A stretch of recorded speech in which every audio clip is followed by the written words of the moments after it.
Fine? تمام تشكر دكتور. Sure. All right. Let's simply start our chapter, which is chapter 10, which is about organohalides. And in the organohalides, for the organohalides, as we maybe we have studied before, the organohalides, we mean a halogen attached to carbon, regardless of this carbon. So if we have this type of compounds, we call it organohalides. The organohalides. Halides refers to halogens, where halogens in the seventh group, they started from fluoro, chloro, bromo, iodo, and so on.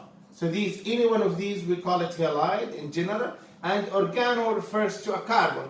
So whenever the carbon is attached to one of these, we call it organohalides.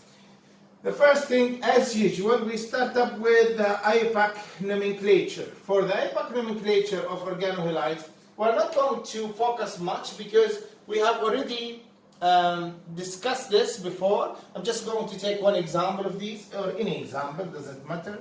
So CH3, CH, Br, CH2, C, CH3, CH3, CH3. For example, this is alkane. There is no functional group. By the way, organohalide is not a typical functional group. I mean, it's not, for regarding the IUPAC nomenclature, does not have any priority. Maybe the only priority actually for the halogen, sometimes it's simply the alphabetic priority of the name of the halogens. Now, for such a compound, where should we start? Should we start from the right numbering, or from the left? Of course, I think it's obvious that the longest chain is these 5 carbons, 1, 2, 3, 4, 5, right? Where should we start numbering? From right or from the left? What do you think? Open up your mic, guys. From the left. From the left. Why? Why we should start from the left? Because it is closer to Br. Right, but there is no rule here. No rule. There is nothing stating that we should simply give the halogen any priority. We simply look here because the halogen is not a typical functional group which changes the parent name, therefore it has no priority. Now, in this case, if we start from the left, the number of the substituents we are going to get 2, 2, and 1, 1, 2, 3, 4, 5. It will be 1, 2, 3, 4, 5. It will be 2, 2, 4. While if we start from the right, we'll get 2, 2, 4. If we start from the left, we will get 2, 4, 4. Which set of numbers is better? 2, 2, 4 or 2, 4, 4? Always the lower set will be always the set which we must select. Therefore, this is wrong set, this is the correct set, and therefore we must start numbering from the right. Do you follow me? So there is no specific priority for the halogen. In this case, the correct name will be 4-bromo, then 2,2-dimethyl pentane. Do you follow me? Is that clear?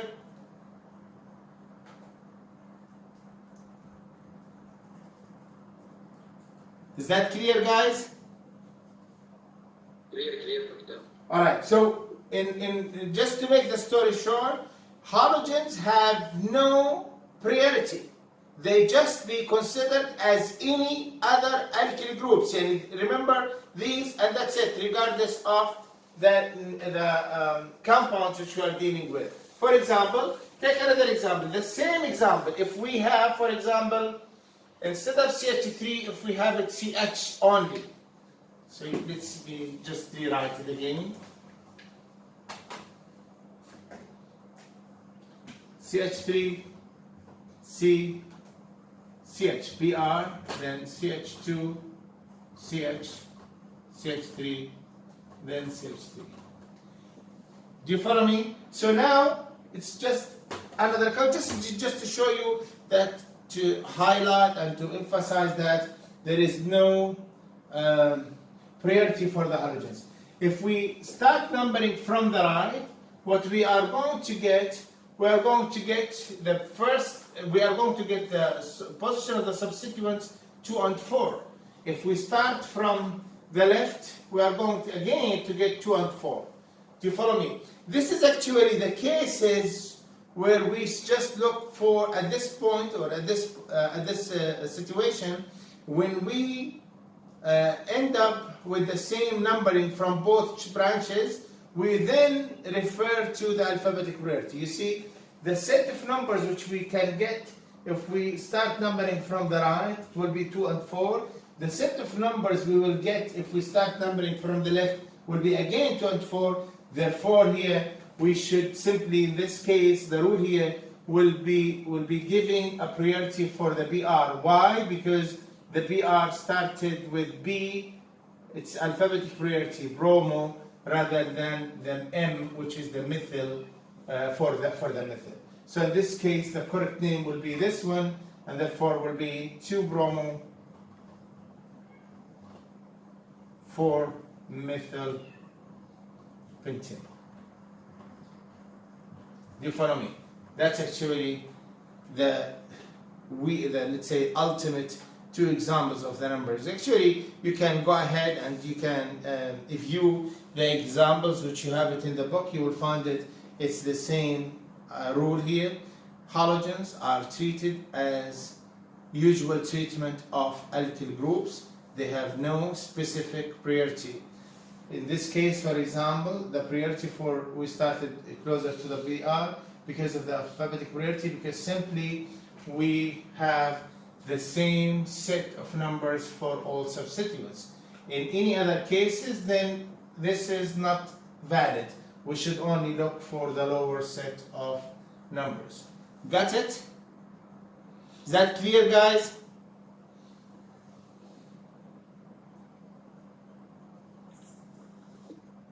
Is there any question about it?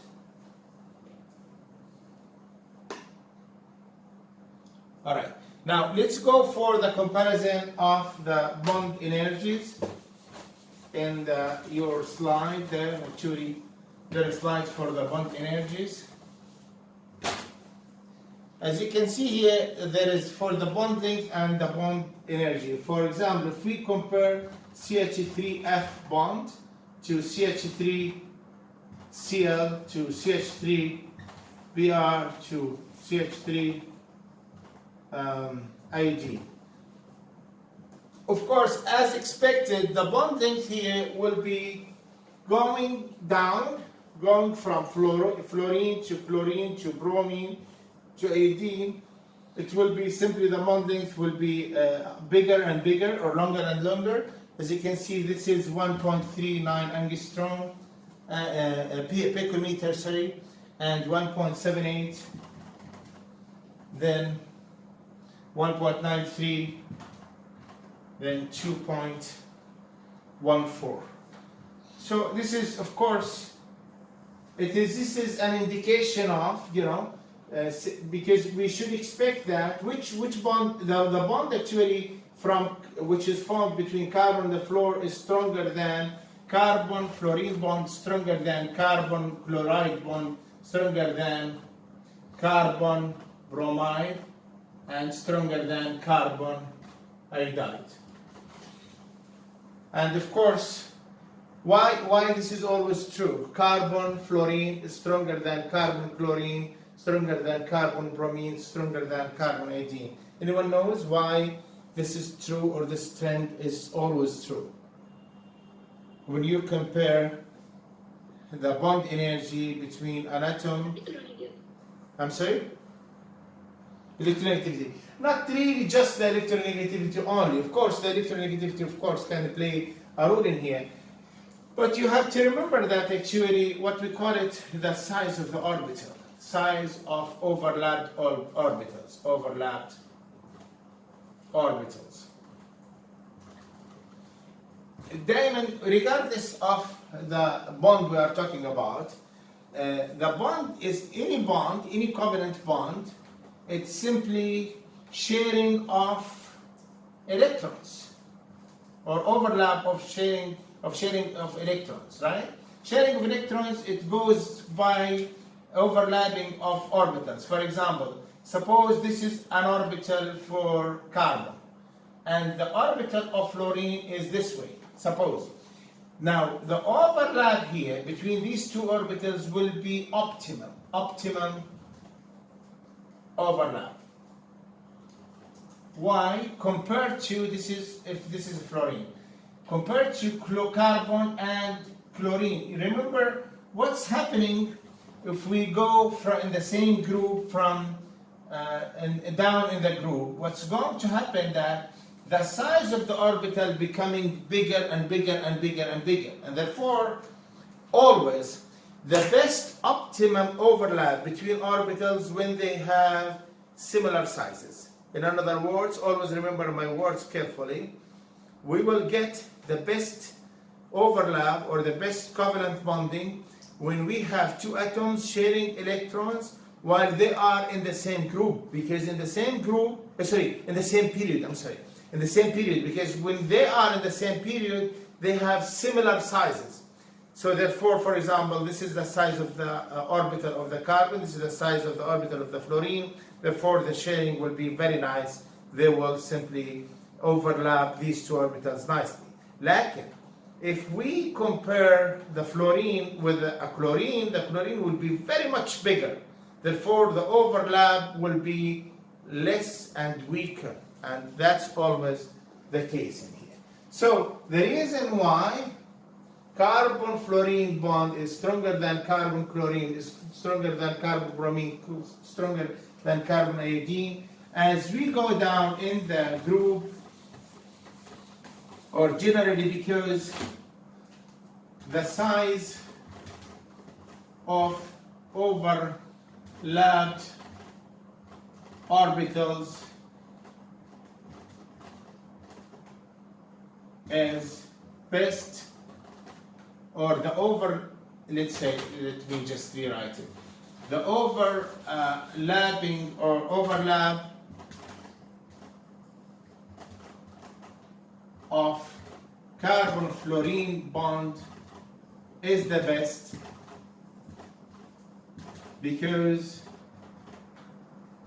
they have similar sizes, similar, let's say, orbital sizes. And why they have similar orbital sizes? Because simply they are in same period. Generally, we consider the atoms in the same period most likely. Of course, there are differences, but we may consider them, they have similar sizes. Do you follow me? So that's why actually chlorine-fluorine bond, they have the best optimum sizes, while carbon-chlorine, there is a difference, like not that much big difference. Yani, imagine this is the orbital size, this is the orbital size, this is the orbital size, for example, and the iodine is very much big, and therefore the overlap with the carbon will be less as we go there. Do you follow me? And that's actually what reflects on the bond energy, because the bond energy is the strength of the energy. So bond energy for each will be higher for carbon fluorine, and therefore because simply the strength of the bond is higher.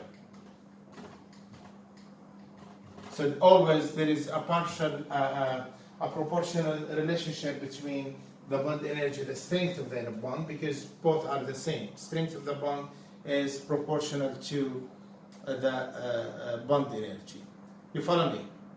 That's actually regarding this table. And for the polarity of the bond, as you know, the carbon is less electronegative atom compared to halogen. So carbon X, regardless of the carbon, generally speaking, since the carbon has higher electronegativity, so it's most of the time will carry a partial negative, while the carbon is carrying a partial positive. Now, that's actually how we should simply study chemistry. Now, this is actually a behavior, and this behavior will be always the true. In this case, the behavior of carbon when it is attached to halogen is always electrophilic. We always classify it as electrophile because it carries a partial positive in this case whenever it is bonded or attached to a halogen. That's actually the behavior of the organohalides in general in their reactions. And therefore, as we will see in chapter 11, most of the chapter 11 is about simply a nucleophile attacking this carbon, because as we said, the whole chemistry is all about simply attraction forces, positive attacking negative, or electrophile reacting with nucleophile. That's all about chemistry. So the classification of the carbon is electrophilic. Just we write it like this. And therefore, as we will see in chapter 11, nucleophiles always reacting with this carbon, and we will see that there is a reaction which we will explain, which is nucleophilic substitution. This halogen can go. We'll talk about this in details in next chapter, but for the time being, just to explain the behavior of the polarity of the bond. Any questions so far? Is there any question? All right, let's talk about the preparation. What are the methods we use in order to prepare this functional group? Preparation of alkyl halides.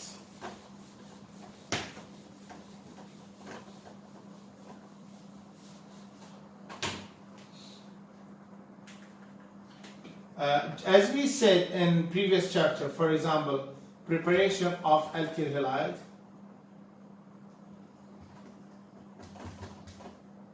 Of alkyl halides. In principle, whenever we have alkane, we may simply halogenate alkane by halogen in the presence of light or heat. For example, if we take CH4, the methane gas, we allow the methane gas to react with chlorine gas, and here in the presence of heat or light, which we abbreviated by these two symbols, we will get simply CH3Cl plus HCl. And we have already explained the mechanism of the reaction. We said this reaction is radical reaction and go through a series of steps, including what we called initiation, propagation, and termination steps. This actually we have studied already in previous chapters. Now, in principle, whenever we in organic chemistry, we normally talk about two halogens actually, which are of our interest, which are actually the chlorination and bromination. And whenever we say halogenation or halogens, what we mean automatically or most likely we mean chlorination and bromination, which is chlorine or bromine. And why we normally ignore fluorine, or fluorine has specific, fluorine generally we don't talk about it, iodine we don't generally talk about it. These we neglect them most likely in the organic chemistry. We all of the time we are concerned about chlorination and halogenation, because actually fluorine in general is very reactive. Iodine in general is very less reactive. And practically in the lab, we don't want to deal with very reactive species. At the same time, we don't want to deal with very weak or very low or low speed reaction like iodine. And therefore, most of the time, we simply concern about bromination and chlorination. Generally speaking, reactivity is like this. Fluorination is way much higher or stronger than chlorination. Chlorination is more or higher rate than bromination, and bromination more than iodination. Therefore, as I said, we ignore or simply we neglect the fluorination as a reaction, and at the same time we neglect the iodination. We only focus on the chlorination and bromination. Do you follow me? Do you see why? Because this is very reactive, which makes troubles to us in the lab. Because if you deal with something which is very reactive, it may make complications. You may not control the reaction. For the iodination, it is very less reactive, which means it will take very long time to accomplish the reaction, and therefore it is not practical. You need to wait for longer time for the reaction to take place. Do you follow me? Is there any questions so far, guys? All right. Now that's why here in this reaction, in the second reaction in the slide, as you can see here, if we allow CH3, CH, let me just take these all, just to make more space. CH3, CH, CH3, CH3. If we allow this to react with chlorine in presence of heat, for example, what you are going to get, two major products. We're going to get CH3, CH3, CH3, here Cl plus. We are going to get CH3, CH, CH3, CH2Cl. As you can see here, for this reactant here, how many hydrogens we have? What's the classifications of the hydrogens we have for this reaction? Open up your mind, guys, and talk to me, because I feel that you are not there. So just talk to me. How many hydrogens we have of this reactant? How many? 10. Not right, but I mean the type of hydrogens. If you want to classify these hydrogens as primary, secondary, or tertiary, how many types you have of this reactant? Tertiary and primary. Exactly, so two types only, right? We have only one tertiary, this is the one, right? So this is tertiary, and these are primaries, right? So we have 9 hydrogens which are, here we have 9 hydrogens which are primary, and we have only one tertiary, isn't it? This is what we have in the reactant, right? In this case, this reaction is all about replacing, by radical reaction, replacing a hydrogen with a halogen. Now here we have 2 types of hydrogens, therefore we should expect to have or to get 2 types of products. So the replacement of one type of hydrogen will lead to one product, while replacement of the other type will lead to the second product. Got it? Do you follow me? So always this is true. Whenever we do this type of reaction, we will get mixture of products. It depends on, or most of the time, we'll get mixture of products, depends on the type of hydrogens we have it in the reactant. So as you can see here, or as it is written in your slide, here the percent yield is almost 35%, and this is 65%. Right? So the replacing primary hydrogens is simply will have, yes please. لو سمحت ممكن تحرك البورد يسار مش واضح. لليسار يسار وين اليسار؟ عندي.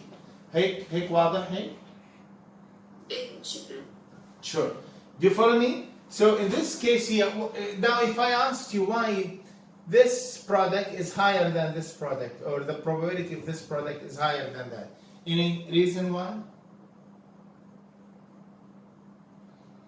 Why, in generally speaking, replacing primary hydrogen we will get higher product than replacing the tertiary hydrogens? What do you think?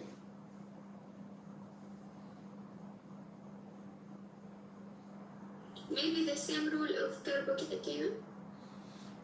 No, actually, just because, as you can see here, because of the possibility. Now we have 9 possibilities of primary hydrogen, as if it's like this product will come or will be produced by replacing one of these primary hydrogens, isn't it? Right? So here we have like 9 possibilities to replace compared to the tertiary hydrogens, which we will have only 1 possibility. So always, because the chlorine is more reactive, therefore it will be simply depending or the mixture, the product percent will be always depending on the number of hydrogens which are possible to be replaced. This is actually one reason for it. Do you follow me? That's actually the point. But in principle, actually, it's very difficult for us to judge what's exactly the percent yield. We cannot simply guess what's these numbers, but we just can compare why one number is higher than the other. Again, why this is true? Because simply we have 9 primary hydrogens to be or can be replaced.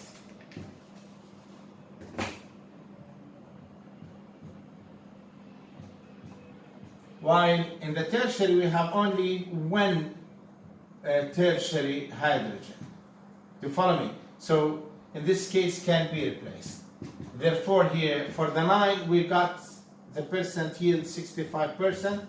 For the 1 we got only 35%, which is logic somehow, because everything in life depending on the possibilities. As the number of possibility increases, therefore the possibility of producing or preparing a product will increase. Do you follow me? And there is also something else regarding the mechanism of the reaction. Let me just take this off. Now, for the mechanism of the reaction, we said, yes please. بتكون أي واحد يعني أي structure بيكون أكثر stable. You mean, it's okay. Now, you mean the first structure here, CH3, C, CH3, CH3, and Cl. This one, you mean, compared to this CH3, CH, CH3, then CH2, Cl. What do you mean by this? What's your question now? إن نحن اللي نعرفه دائما على اليسار هو أكثر stable. اللي نعرفه إنه what? What did you say? الناتج الأول. Why you think this is more stable? You said this is more stable.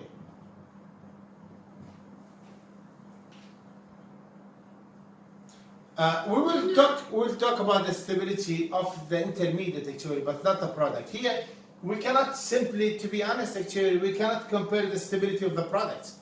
But what we can compare the relative stability of the intermediates which will lead or which may lead to the product. This is first. And second is the possibility. Remember actually regarding the reaction or any reaction we consider it as like collision. One reactant collide with another. Do you follow me? As the number of possible collisions increases, the percentage of producing certain product will increase. You follow me? So if you have like 10 possibilities for collision, then definitely logic that product which will be produced from this collision will be higher in yield compared to a collision which is a certain number of collisions which is less. Do you follow me? So in this case here, this product has been formed by more possibilities, more possible reactions or collisions. Do you follow me? As we have explained, this product has been produced by replacing 9 primary, hydrogens. Therefore, it has more possibility. Now, this product has been produced by replacing 1 tertiary hydrogen. Therefore, it has less possibility. Therefore, the yield here will be less. This is 35% and this is 65%. But there is another reason here, or there is another factor which may affect the whole situation, which is the stability of carbocation, of radical. The stability of radical, which we are going to discuss now, stability of radical. As we have explained, radicals are very reactive species. Generally speaking, tertiary radicals are more stable than secondary radicals, and secondary radicals are more stable than primary radicals, and primary radicals are more stable than CH3 radical. Do you follow me?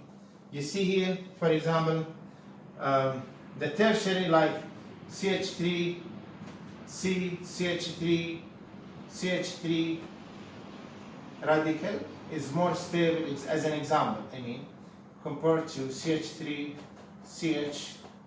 CH3 radical, and this is more stable compared to CH3, CH2 radical, and this is more stable than CH3 radical. You follow me? Generally, as the number of alkyl groups attached to the carbon radical increases, the stability increases. So as R groups increases attached to the carbon radical increases a carbon radical, the stability increases. That's why tertiary is more stable than secondary, more stable than primary, and primary is more stable than methyl.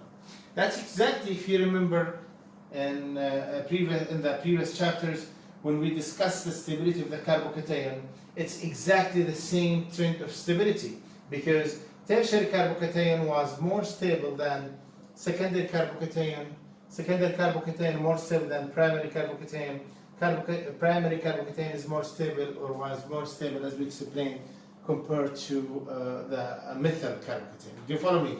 And this is, of course, due to hyperconjugation. The same reason why we have explained the carbocation, it's the same reason in here, which is due to the hyperconjugation, because in principle, we consider the carbon, when it has a radical, as electron deficient species. In other words, it is missing certain number of electrons, right? Because typically, naturally, neutrally, the carbon should be surrounded by 8 electrons. When it is radical, it is surrounded by 7. Do you follow me? That means it is missing the octet number of electrons. Therefore, we consider the carbon, in this case, we consider it as electron deficient system. What the meaning of deficient system, it means a species which missing electrons, which would like to have electrons. Do you follow me? So in principle, the radical stability, yes please. أنا شرحت المفروض يكون أكثر stable إنه يكون أقل.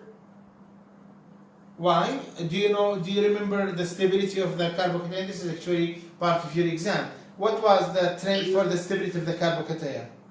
إنه CL تبقى الكربون اللي مرتبطة أكثر بالمرتبط. You mean this one? You mean this result? Is this? You mean that there is contradiction between what I have said in here and this example? Is this your question? Yes. I will come to that, but we are talking just about the stability of the intermediate, right? Because as I said, you have to keep in mind, whenever in science, whenever we deal with certain problem in science, there could be one factor which is which is the determining factor. There could be like 2 factors or 3 factors. That's a very simple issue. Do you follow me? So this is definitely one factor. The stability of the carbocation, the stability of the intermediate radical is simply one factor determining the percent yield of the product. That's for sure. And therefore, here, this carbon is, when it comes to radical, will be, has better, let's say, chances compared to this carbon. But at the same time, there is another factor here, which is simply the probability. The probability of collisions, the probability of a reaction leading to a product. In these carbons, although they are primary, do you follow me? They are simply having more chances to react compared to this hydrogen. In other words, what's the possibility of forming tertiary radical? Which one is more possible to be formed, a tertiary radical or a primary radical? Just think of my question. Which one has higher chances to be formed, a tertiary radical or a primary radical? طيب, answer. Primary. Why? Primary. Yeah, well, because simply it is 9, but this is 1 only. Do you follow me? Although forming this, the tertiary, will be more stable, as we said. Do you follow me? So the net result of these two factors, let's say these two opposing factors, it's simply we end up with this different in the end. Got it, طيب? بالتالي, there is not just one reason or one factor controlling the percent yield of this reaction. There are actually two reasons here.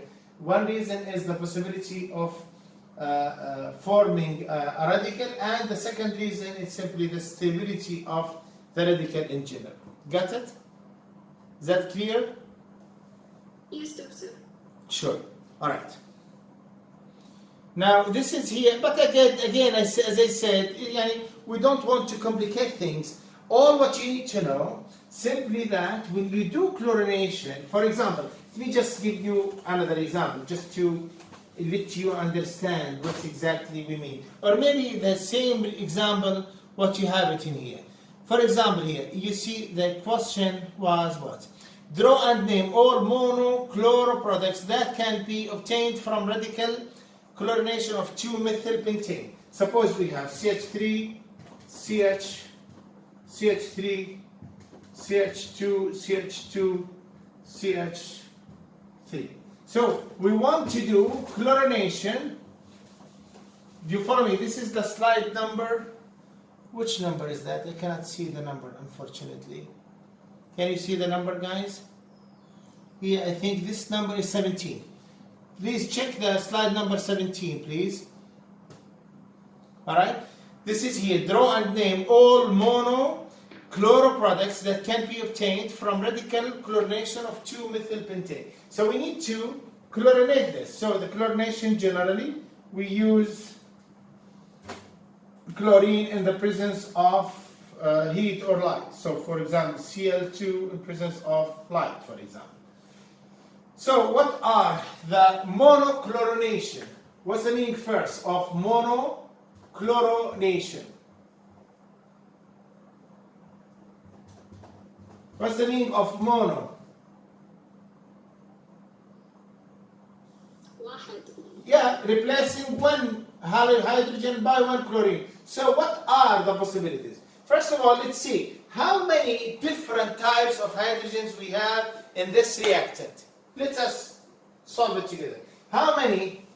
I'm asking question. How many different types? 3. What are they? Now, is this methyl the same like this methyl or that methyl? Of course, this methyl is a primary, and these methyls are primary. But if a chlorine replaces one of the hydrogens, we will end up with a product different if it is replacing one of these, isn't it? Do you follow me? So we have this possibility, one possibility to be replaced, these hydrogens. This is the second possibility. This is the third possibility, the fourth possibility, and the fifth possibility. Isn't it? So we have 5 possible positions of the hydrogens to be replaced by one chloro atom, and then each will produce a different product. You can draw them at home and then see the name of each. Got it? Is that clear so far? Yes, please. ليش؟ ايش سؤالك ليش؟ ليش what? اللي هو يعني ليش كل المثل مختلفات عن بعض؟ ما مختلفات عن بعض؟ Just name it.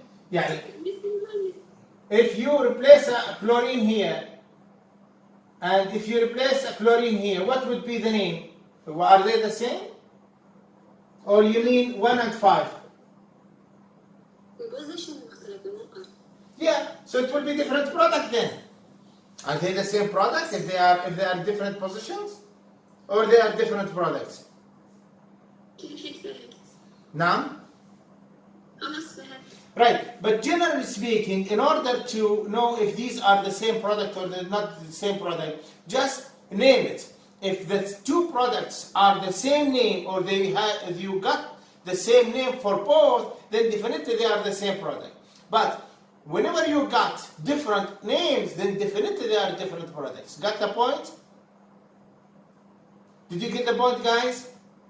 Yes, yes. So if you are in doubt for any reason, if these two products are the same or not, then simply name each. If you end up with the same name for two products, then definitely they are the same. If you end up with two different names for two products, then they are two different products. That's the whole issue. Now, if you remember, there is also another product here. Let's focus on replacing hydrogen number 4. If we what we have it? Yeah, here we have, no, not the hydrogen 4, I'm sorry. If we replace hydrogen, for example, hydrogen 2, for example. If you replace hydrogen 2, there are two possibilities for the stereochemistry, because hydrogen 2, if you replace hydrogen 2, I'm just talking about replacing or chlorination of hydrogen 2. Just make chlorination at hydrogen 2. If you've done this, what you are going to get, CH3, CH3, then CH2, then Cl, and then CH3. Now here, as you can see, this carbon, which is produced here, is a stereoachiral center, a stereo center. In this case, because as you can see, this carbon is connected to 4 different groups. So this is one group, hydrogen and methyl. So in this case, as you have said, since this is stereo center, then there are two possibilities. There is the R possibility and there is the S possibility, which can be produced. Do you follow me? In other words, we may draw the structures, these two structures for the same possibility. So we may draw, for example, CH3, CH3, then CH, let me just write it like this, for example, Cl, hydrogen, and then CH3, or the other possibility, اللي هو just the enantiomer of it, 1, 2, 3, 4. So therefore there is another one. So 1, 2, 3, 4, 5, yeah. So this is CH3, then CH3, then CH3, and then Cl. Oops. Let's just write everything the same, just here. Hydrogen, Cl. Do you follow me? So if the chlorination took place at hydrogen 2, then we will end up with two products. One should be R and one will be S. I don't know which one is which. If you just make it here, what you are going to get, this will be low. So this will be S. This is S, and that will be R. So we will end up with two products which are enantiomers. Do you follow me? So these are the possible products which we are going to get for the replacement of one of the hydrogens at this compound. Is that clear, guys? I think there is one carbon missing somewhere. Maybe here. Here, maybe should be CH2 again. Here CH2, and here CH2. Because here we have 3, right? Yeah, that's correct. But that's, yeah, there is with CH2 there. Is that clear, guys? All right. So this is about monochlorination. Now let's talk about this one method for the halogenation. So let me just say another example. Suppose how many monochlorination products you will get for this compound, or how many monobromination product, let's say bromine HNU. How many monobromination we are going to get for cyclohexane? How many? Are we gonna get one or more products for this compound, for if we brominate cyclohexane?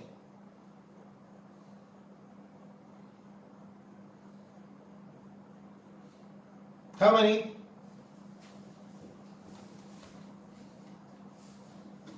Okay, I'll just move.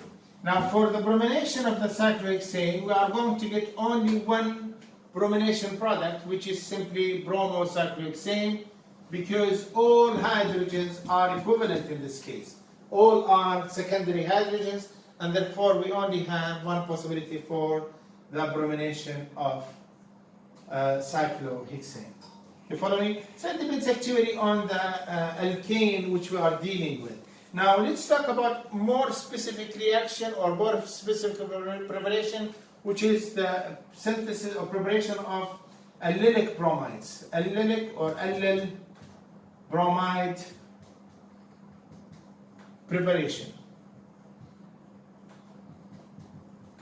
Now, what's the meaning of allyl position? I'm just going to say this.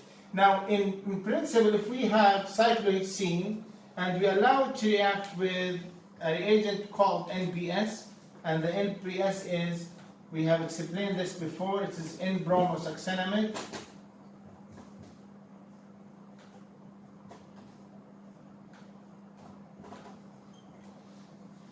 What we are going to get mainly a major product, which is this one, at this position specifically, at the position which is right beside the double bond.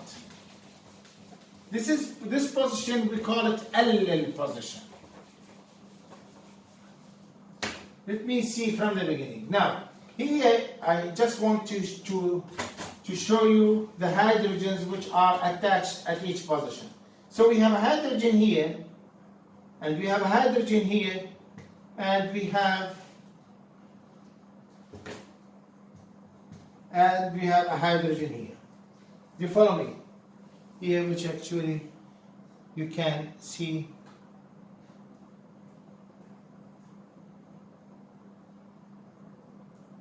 All right. Now, this hydrogen, we call it, this hydrogen which is attached to sp2 hybridized carbon, this we call it vinylic hydrogen or vinylic position. So if there is anything in here, if there's a hydrogen, so we call it vinylic. If there is a carbocation, we call it vinylic carbocation. If there is a halogen, we call it vinylic halide. If we have anything in here, it's in principle this position where this position is attached directly to the sp2 hybridized, we call it vinylic, vinyl. Now this hydrogen or this position, we call it allyl. So this is called allyl or allylic position, and this hydrogen we call it allylic or allylic hydrogen. Do you follow me? So what's this position? What's the difference between this position and that position? This is a position where we have a sp3 hybridized carbon just right after sp2. Do you follow me? It's just beside, neighboring sp2. And we have just normal hydrogen, which is alkyl hydrogen. Sorry, it is like hydrogen attached to normal sp3. Do you follow me? So these are actually what we have it in principle, the differences between the hydrogens, what we have it in here. So this position here, this hydrogen or this one, it's the same, because this or that is the same. So this is again allylic, because as you can see, either this or that. This here we call it allylic. Now, when we allow a bromine here from the NBS. To replace this hydrogen, which is allylic, then we are going to end up with allylic halide, as we said, because it's simply the halogen, it's simply at the allylic position. Do you follow me? What's this number here? 1 and 1 and so on. What's this here? Oh, that's a ما 2. السؤال اللي طاح؟ Sorry. Okay. Now, do you follow me, guys? Do you follow me these classifications? What we call it vinylic, and then what we call it allylic, and then what we call it just normal hydrogen attached to normal sp3. Do you follow me? Now, when we compare the bond energy, actually, which you have it in there, it's I think this slide.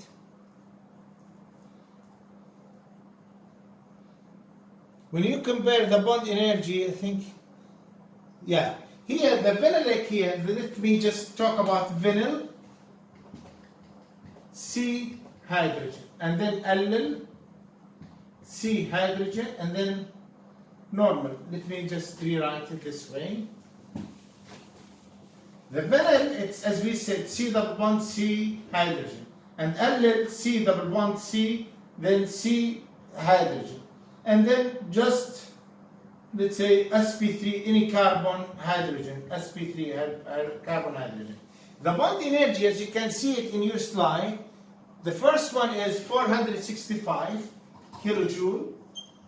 The second one is 370. And the third one is 410. Do you follow me? These are bond energy. Bond energy. So which bond is stronger? The vinylic carbon hydrogen, or allylic, or the normal carbon hydrogen? Based on these numbers, which bond is the strongest one? I'm just waiting for your answers, guys. Which bond is the strongest bond? allylic. Is it the strongest? لا اللي فوق. Opposite. Because as the bond energy increases, the strength of the bond increases. Always. Do you follow me? So this is actually the allylic carbon hydrogen is the weakest. Do you follow me? We'll come why. Now we'll explain it why later. But just based on these numbers I'm saying, this here, very obvious that the allylic here is the weakest. The second one is this one. And the strongest is this one. Do you follow me? Now, typically, it's very obvious. Let me just say why the vinylic is the strongest bond compared to these two. Of course, these two, as you can see, the carbon in both is sp3 hybridized, while here is sp2 hybridized. And as you can see, the sp2 to the hydrogen would be stronger bond compared to sp3 to the hydrogen. So it's obvious here, this bond, the vinylic one, to be the strongest one. Because here we are dealing about different hybridization. In the vinylic, we have the hydrogen is attached directly to the carbon, which is sp2, and therefore it's different hybridization in this case. Do you follow me? Now, based on that, if we compare the intermediate now, so if we compare the intermediate in each, let's say, if we have a radical here, which is this is the radical reaction, the vinylic radical or the allylic radical or the normal radical, then which one will be the most stable one? It will be definitely, since this is here the weakest bond. What's the meaning of this bond to be the weakest? Logic. What's the meaning of this bond, any bond, to be weakest? It is easier to what? To break. To broke it. Yeah, exactly. So why? Generally, if something easy, this bond is easy to break, it will simply give you intermediate. So what we should expect about that product or this intermediate to be more stable, because it's easy. Do you follow me? If something difficult to go, that means the intermediate is not stable. Got it? This is actually what we said before, actually. Anyway, so therefore, actually, this intermediate, which is the radical allylic, will be the most stable radical.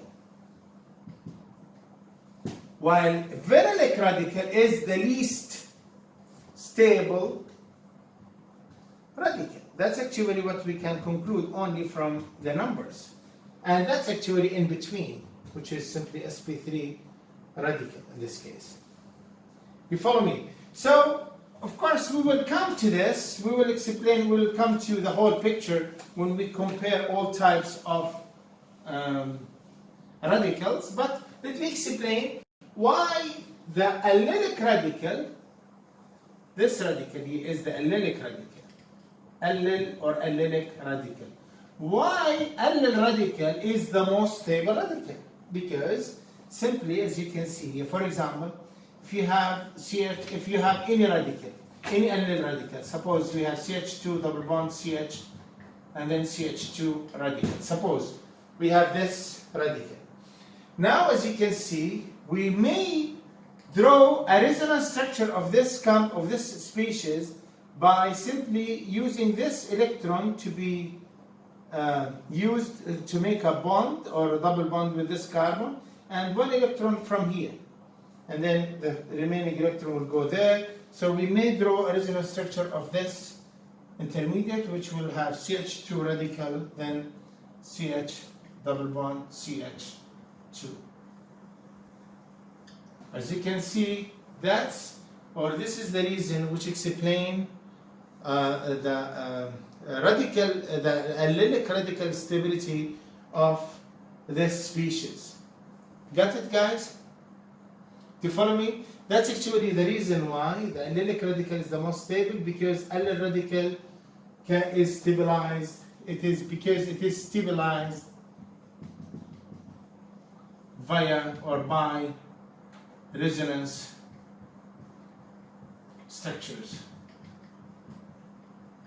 And these are the resonance structures which we said about. Do you follow me? So this is actually explaining the stability of the allyl radical, because as I said, they are stabilized by radical stability, by resonance stability. Clear so far, guys? Is there any question so far?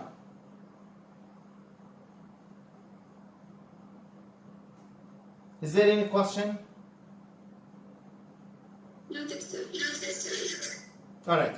Okay, I think it's enough for today, because it's not really recommended to keep talking for longer than 1 hour.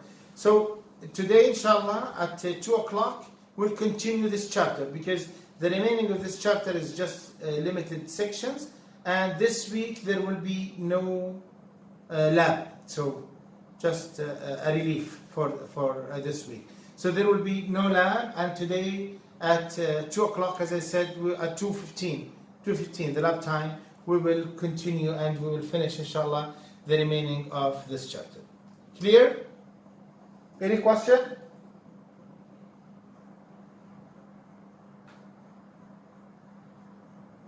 All right. Then wish you a very good day, and then inshallah we will meet at 2:15.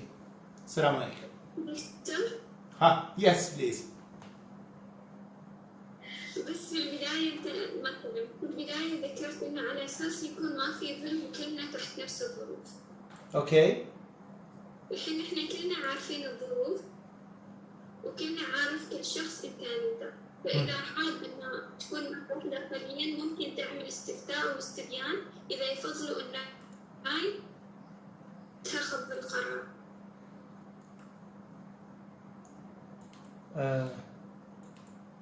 Wait a second, just as I said now, actually it will take too long now to talk about it, but inshallah from now until tomorrow you will hear the final decision from me. All right, let me think about it, let me talk to the HOD, and then I'll let you know. Okay, I'll let you know inshallah by WhatsApp message about my final decision. But let's finish this chapter and then we'll talk about it. Yes? دكتور بعد نقطة أخيرة من هذا الموضوع. دكتور احنا أغلبية الشباب اللي هم كبار السن في البيت، فاحنا مثلا لو علينا في الجامعة وما ظهرت علينا الأعراض ورجعنا البيت، فهذا كبار السن راح يتضرروا جدا يعني، وراح احنا نلوم أنفسنا. لا ان شاء الله ما راح يكون لا في عدوى ولا غيره، لانه تاكد يا عزيزي. شوف يعني الجامعه يعني they will never ever allow a decision like that with and keeping any chances for infection. فهمت علي؟ يعني definitely الجامعه راح تاخذ كل الاجراءات اللي تضمن انه العدوى ما موجوده، او احتماليه العدوى زي اي احتماليه وانت موجود سواء جيت الجامعه او ما جيت الجامعه. فهمت علي؟ اكيد الجامعه ما راح تتصرف الا بطريقه صحيحه بحيث انه تمنع العدوى. معي؟ هذا الموضوع. نعم. راح تهتم بعد ممكن في السكنات وفي الاختبار، بس في الباصات وفي الطائرة الجامعة ما تقدر. بالضبط صح دكتور، يعني احنا سكنات خارجية، يعني نحتاج ناكل، نحتاج اشياء كثيرة. مثلا انا انصبت كورونا وجاتني الاعراض، مضطر اني اجلس اسبوعين في مسقط، انا من بيخدمني في ذيك الاسبوعين؟ طيب انا مثل ما قلت لكم يعني هلا الموضوع يعني حقيقه تو ماتش، فيه اسبكتس كثيره جدا. انا برجع لعمليه قبول التسجيل وبشوف الموضوع، بتحدث معكم من هون للغد كلام نهائي في هذا الموضوع. alright؟ هلا الان اتس خلاص فهمت، والله فهمت كل المناقشات اللي عندكم. يعني انا فاهم كل الموضوعات، لكن يعني انا وضحت وجهه نظري ووجهه نظر الجامعه، انه الجامعه في حال لغايه الان مثل ما قلت ما في شيء جانا يمنع من الجامعه. الجامعه قالت ان نبلغ الطلاب بانه الامتحانات اللي راح تكون في داخل الجامعه راح يتاخذ فيها كل الاجراءات الضروريه لمنع العدوى، لمنع انتشار العدوى ديفينتلي، والمحافظه على سلامه الطلاب، وراح يكون في كمان في نفس الوقت تسكين لبعض الطلاب المستحقين. على كل ان شاء الله اطلع افكر في الموضوع اليوم، وان شاء الله من هون للغد تسمعوا مني كلام نهائي. على كل we will meet today at 2:15 to finish up this chapter. Until that time I wish you safe and ان شاء الله نشوفكم على خير ان شاء الله. يعطيكم العافيه.